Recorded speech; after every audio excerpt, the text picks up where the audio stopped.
Hey friends, if you encounter the error DX11 Feature Level 10.0 is required to run the engine on your Valorant system, then try the following solution. It's very simple.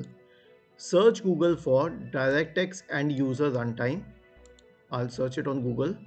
Open the first option, then scroll down and change the language from whatever it is to English or whatever else you wish to change it to. Click on download.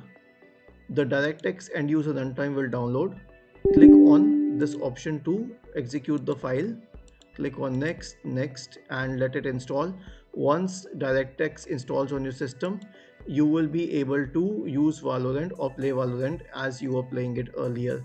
Basically, the problem was only with the absence of a few DirectX files. I hope this was helpful. If yes, then please feel free to subscribe to the channel.